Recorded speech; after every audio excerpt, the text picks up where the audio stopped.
آج کا ایک خاص سوال ہے حضرت والا کی خدمت میں اور ان سے رہنمائی لینا چاہیں گے۔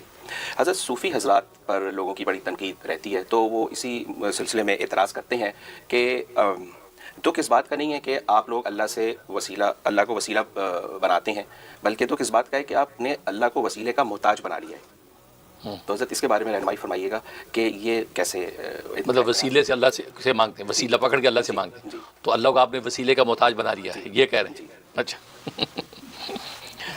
اگر ڈائریکٹ اللہ سے مانگیں تو کہیں گے کہ اللہ کو سننے کا محتاج بنا لیا آپ نے، اللہ سننے کا محتاج ہے ورنہ اللہ دیتا نہیں ہے۔ پھر اللہ کو اپنی حالت دکھاتے ہیں، اللہ آپ کی حالت دیکھنے کا محتاج بنا لیا آپ نے، تو محتاجی تو سب طرف رہی، ڈائریکٹ مانگنے بھی محتاجی قائم ہے، کیونکہ اللہ سے مانگے یا اللہ یہ دے دے یا اللہ دے دے، آپ کے اللہ کو جو ہے وہ سننے کا محتاج بنا لیا ہے، پھر تو آپ کو مانگنا ہی نہیں چاہیے، کیونکہ اللہ عالم الغیب و شہادہ ہے، دلوں کے راز جانتا ہے، اور چھپ کر کے پھر تو خود ہی پوری کرے گا ضرور، مانگنا کیوں ہے؟ تو مانگنے کا مطلب آپ مانگ کے تو اللہ کو منگوانے کا محتاج بنا لیا آپ نے۔ اس کا جواب کیا ہے؟ اس کا مطلب یہ ہے کہ آپ جو وہ اب سوچیں کہ ڈائریکشن آپ کی غلط ہے، آپ ڈائریکشن غلط ہے، بات محتاج نہیں بنایا بلکہ اپنی احتیاج اور عجز ظاہر کیا ہے۔ دیکھو کوئی شخص دنیا میں بھی کسی بڑے کے سامنے کسی کو وسیلہ بنا کے کہتا ہے کہ یار، جیسے ابا کے سامنے بچہ اپنی کوئی بات رکھنا چاہتا ہے تو ہمت نہیں کرتا، اماں کو اماں آپ ابا سے کہہ دینا، ابا جی یہ کر دیں، آپ تم کہہ لو نا بیٹھے ہم، نہیں، اس کا مطلب وہ کیا کر رہا ہے؟ اس کے ابا کی ہیبت، روب، اپنے اوپر عظمت ہے اور اپنے عاجزی کمزوری شو کر رہا ہے بچہ کہ نہیں آپ کر دیں ہیں، اس پہ اس کی عاجزی ظاہر ہو رہی ہے نا۔ تو ابا اگر کو پتہ چل جائے کہ کیا کہتا ہے کہ یہ 100 روپیہ مانگ رہا ہے تو کیا ہوتا ہے؟ اچھا، وہ ابا دل میں خوشی ہوگا کہ بیچارہ جو ہے نا وہ اماں کو وسیلہ بنا کے مجھ سے مانگنے کی کوشش کر رہا ہے، میری ہیبت عظمت اس پہ ایسی پڑی ہوئی ہے، ڈر رہا ہے بیچارہ، تو وہ جیب سے نکال کے دے دے گا نا، ٹھیک ہے نا۔ تو جب ربا سے مانگتے ہیں تو ربا کے لیے وسیلہ جب ڈالتے ہیں تو اللہ یہ سوچتا ہے کہ یار یہ بیچارہ اپنے آپ کو اتنا نہیں جرت مند سمجھتا کہ اللہ سے ڈائریکٹ مانگے، اتنا اپنے آپ گناہ گار عاجز سمجھتا ہے کہ کسی کو بیچ میں سفارش بنا کے پیش کر رہا ہے۔ تو حالانکہ اللہ اس وسیلے کا محتاج نہیں ہے، لیکن اس کی عجز ان کی ساری اللہ کو بھری لگ جاتی ہے، اللہ کہتے ہیں اس کو نواز دو بھائی۔ تو یہ مانگنے میں عاجزی ان کی ساری جتنی زیادہ ہوگی اتنا زیادہ جلدی قبولیت ہوتی ہے۔ ہاں، ایاک نعبد و ایاک نستعین کی میں حقیقت یہی ہے کہ تیری ہم عبادت کرتے ہیں اور تجھی سے ہم یہ مدد مانگتے ہیں۔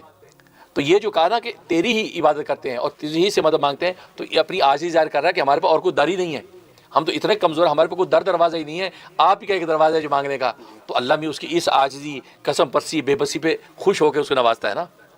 اگر وہ کہا جی مانگنے بہت دروازے ہمارے پاس ہے، آپ دے دیں گے تو آپ کو فائدہ ہے، تو کیا ملے گا کچھ؟ پھر مانگنے والا جب مانگتا ہے وہ منہ لٹکا لیتا ہے، ہاتھ پھیلاتا ہے، چھک جاتا ہے، پھر کیفیت ایسی شو کرتا ہے، تو دینے والے کو دینے کا بھی مزہ آتا ہے۔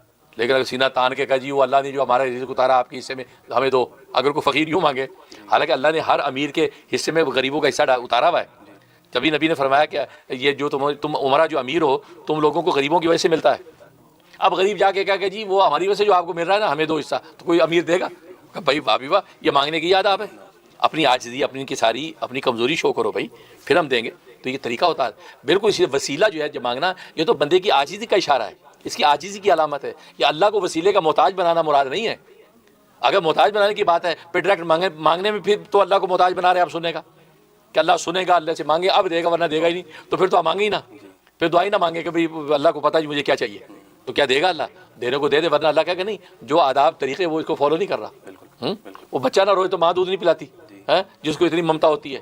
یہ تو مانگنا، یہ انسان کا کام مانگنا ہے۔ تبھی قرآن میں اللہ نے کہا کہ اللہ غنی ہے، تم فقیر ہو سارے، تم پیدا ہی منگتے ہوئے ہو، تو جب تم منگتے ہو تو تمہارا کام مانگنا ہے، باقی دینا میرا کام ہے، میں دوں نہ دوں، کیسے دوں، یہ میرا مسئلہ ہے۔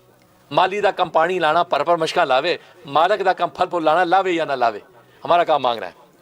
اب اس کے لیے وسیلہ، اور یہ وسیلہ یہ تو خود قرآن کریم میں اللہ تبارک و تعالیٰ فرما رہے ہیں، یا ایھا الذین آمنوا اتقوا اللہ، اے ایمان والو تقوی اختیار کرو، وابتغوا الیہ الوسیلہ، اور اللہ کی طرف وسیلہ پکڑو۔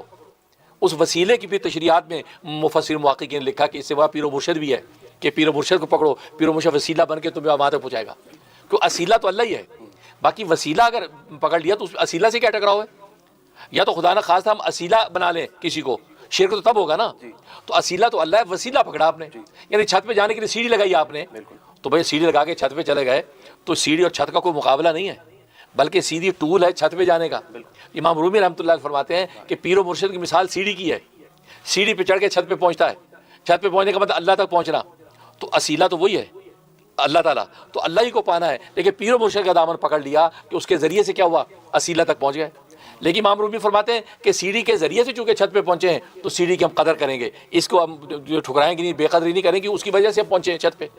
بالکل اسی طریقے سے پیر و مرشد کے ذریعے سے جب منزل مل گئی تو پیر و مرشد کی قدر پھر بھی کریں گے، کیونکہ پیر و مرشد کی وجہ سے تو منزل پہ پہنچے۔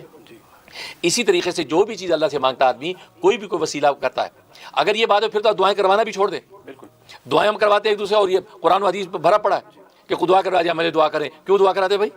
آپ کیا اللہ نہیں سے آپ ڈائریکٹ نہیں مانگ سکتے؟ آپ کس سے دعا کیوں کرا رہے ہیں؟ نبی سے دعا کرا رہے ہیں، صحابہ آپس میں دعائیں کرا رہے ہیں جی میرے لیے دعا کریں۔ ایون نبی پاک صلی اللہ علیہ وسلم سے عمر سے فرمایا ولا تنسا اخوک فی دعائکم، اپنی دعاؤں میں اپنے بھائی کو نہیں بھولنا ہے۔ تو مطلب آپ نے جو یہ خیر الفاظ آگے پیچھے ہو گئے، لیکن بہرحال تو آپ نے یہ فرمایا تو اپنے بھائی کو دعا نہیں ہوا، تو نبی نے دعا کا کہا، تو نبی پر اتنا بڑا اعتراض بننا چاہیے پھر کہ نعوذ باللہ حضرت آپ ڈائریکٹ اللہ سے کریں، آپ حضرت عمر کو دعا کا کہہ رہے ہیں، یہ کیا بات ہوئی؟